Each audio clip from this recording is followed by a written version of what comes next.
Field man pleads not guilty in connection to the death of his 2-month-old daughter.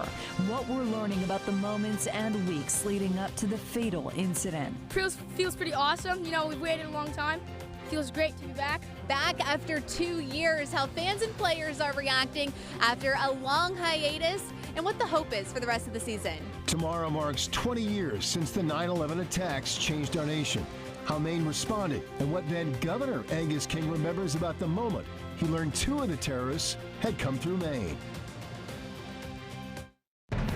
Now, Fox 23 is on your side at 10.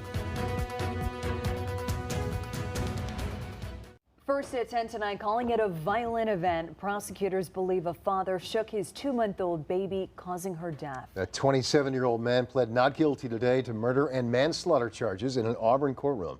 Fox 23's Mal Meyer has details on what investigators say happened. I got records from the Androscoggin County Sheriff's Department which showed authorities investigated an unattended death at a home at the end of this driveway here in Turner in July 2020. But in court, the state's attorney laid out a very different picture, one where Trevor Averill was the only one with the baby at the time and shook her so hard she suffered severe injuries. So this was a very violent event that occurred to this child. Averill claims when Harper woke up around midnight on July 22, 2020, he changed her. Then he says she appeared to choke and was unresponsive. And 911 was called, and when they arrived, some initial responders, there's noted a bruise on Harper. A child abuse expert determined Harper had a skull fracture, bleeding in her brain, and a spinal injury, all consistent with violent shaking. Averill denied hurting Harper. Those were presenting as the most acute injuries that ultimately contributed to her death. The expert also found signs of previous abuse, including healing rib fractures. I would argue I'm a fantastic candidate to be released. Averill's acting attorney argued for a lower bail. The judge disagreed. For now, Averill is being held on $50,000 cash bail. His next court hearing is set for December 6th. In Auburn, Mel Meyer, Fox 23 News at 10. Breaking news tonight from Windham. Just moments ago, we learned about a pedestrian hit by a car on Route 302. That's according to the Cumberland County Sheriff's Office. We do have a crew on the way to this scene. We'll bring you any new information on air and on our website, fox23maine.com, as soon as we find out more information. Let's turn now to the latest on the coronavirus pandemic here in Maine, where we're seeing more alarming numbers tonight. The Maine CDC is reporting 8 new COVID-related deaths in just a 24-hour period. That marks one of the deadliest days in Maine since the pandemic began. There are also more than 500 new cases reported.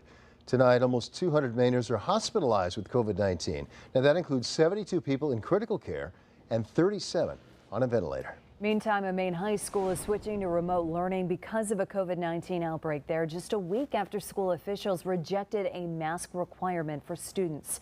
Students at Carrabeck High School have shifted to remote learning because state health officials opened an outbreak investigation this week after identifying several cases of COVID-19 associated with that school.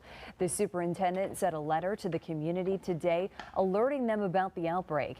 The district serves Anson, Emden, Solon, and New Portland. The school last week rejected a proposal that would have required masks for students and staff. Federal health authorities say President Biden's new vaccine mandate for the private sector will go into effect soon. The Secretary of Labor will oversee the rulemaking process with the Occupational Safety and Health Administration in the coming weeks. The White House estimates the rule will affect more than 80 million workers across the country who will be required to get the shot or submit to weekly testing. Today, President Biden defended his plan and called out GOP lawmakers who are pledging to battle him in court. Have at it.